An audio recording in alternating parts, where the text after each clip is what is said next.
Kejaksaan Agung menegaskan segera menahan Ketua Umum Solidaritas Merah Putih Sylvester Matutina yang sudah divonis 1 tahun 6 bulan penjara. Kasus ini terkait laporan kuasa hukum Wakil Presiden ke-10 dan ke-12 Yusuf Kala ke Barreskrim Polri pada Mei 2017 silam tentang fitnah dan pencemaran nama baik.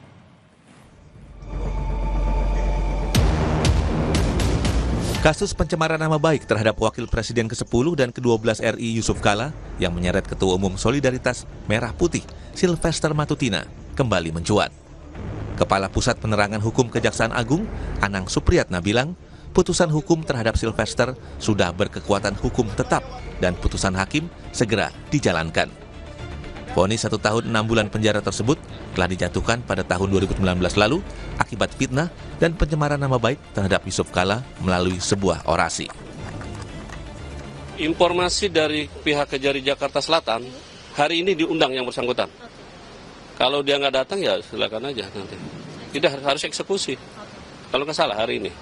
Pastikan aja nanti. Coba tanya nanti ke pihak Kejari Jakarta Selatan.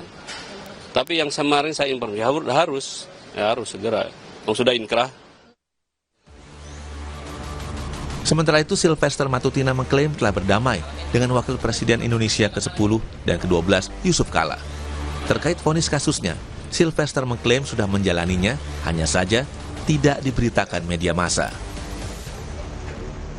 Yang saya mau jawab juga mengenai urusan hukum saya dengan Pak Yusuf Kala, itu sudah selesai dengan ada perdamaian.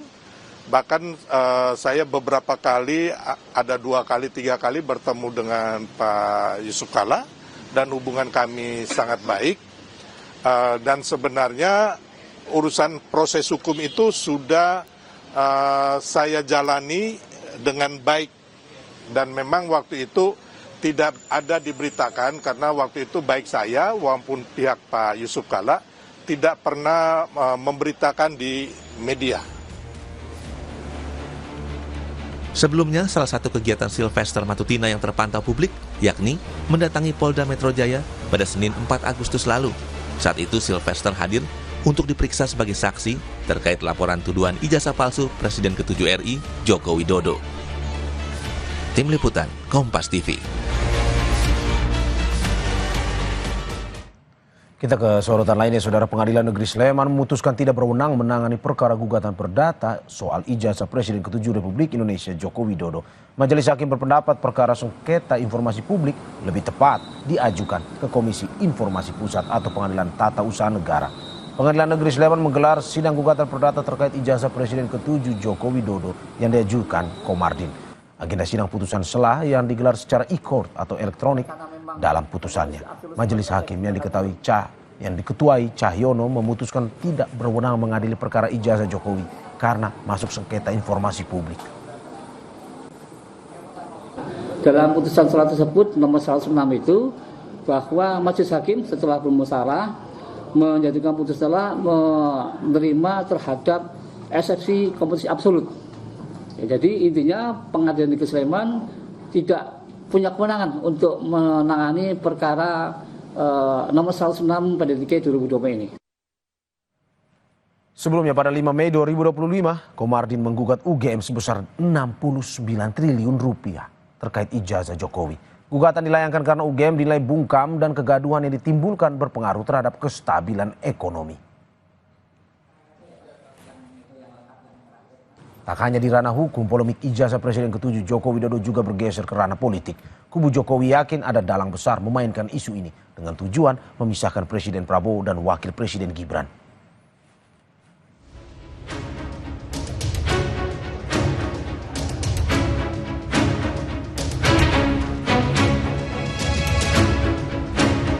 Polemik ijazah Presiden ke-7 Joko Widodo sepertinya masih jauh dari kata usai. Bukan hanya persoalan hukumnya, namun kini merembet ke urusan politik. Penuding ijazah palsu, Roy Suryo bilang, Jokowi lah yang menggeser persoalan ijazah menjadi politis karena menyebut ada dalang di balik tudingan ijazah palsu. Padahal, kata Roy Suryo, tidak ada siapapun yang membackinginya dalam menggugat keaslian ijazah Jokowi. Jokowi tiba-tiba di tengah-tengah peristiwa ini tiba-tiba mengeluarkan satu insinuasi, ya, pikiran yang kemudian ada orang besar di balik ini. clear ya, Mbak, saya katakan tidak ada satupun pihak, jangankan orang besar, ya orang besar mungkin badannya besar, orang badannya kecil kayak saya pun nggak ada di balik kami bertiga. Dan bahkan itu sebentar lagi akan kita wujudkan dalam bentuk tulisan ilmiah. Sebelumnya, Jokowi meyakini ada dalang di balik tudingan ijazah palsu maupun isu pemakzulan Gibran. Jokowi menyebutnya sebagai orang besar. Tuduhan ijazah palsu maupun pemakzulan. Artinya memang ada orang besar, ada yang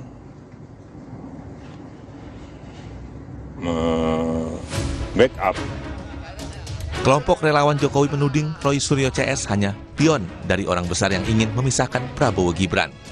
Orang besar yang dimaksud ingin menempatkan anak atau orang-orangnya sebagai pengganti. Saudara Roy Suryo CS ini kan hanya pion-pion aja. Di belakangnya kan pasti ada tokoh-tokoh yang menginginkan agar Prabowo Gibran ini berpisah, nggak sukses. Ya, hingga 2029. Mereka ingin menggantikan dengan anaknya atau orangnya. Ini mantan-mantan petinggi di Republik ini nih. Ya mereka inilah penuduh ijazah palsu dan juga pemakzulan. Kenapa? Dasar-dasarnya nggak ada sama sekali. Hingga kini, belum ada penetapan tersangka dalam kasus ijazah Jokowi, baik yang dilaporkan Roy Suryo CS maupun yang dilaporkan Jokowi sendiri. Yang menonjol justru saling tuding, berbau politis soal ada atau tidak dalang besar soal isu ijazah. Tim Liputan, Kompas TV. Sahabat Indonesia Pagi akan segera kembali saudara dengan informasi lainnya. Menakjubkan, meski badai PHK marang di kuartal 2 cari pekerjaan susah, kemiskinan kota mengkhawatirkan, pengangguran terus belum meledak, manufaktur tersungkur, masyarakat juga pesimistis dapat kerja. Pertumbuhan ekonomi di tahun pertama Pak Presiden Prabowo justru melangit ke 5,12%, ke level rekor tertinggi 2023. Tapi di atas langit masih ada lagi, Vietnam nyaris 8%. Saat lagi di Kompas Bisnis.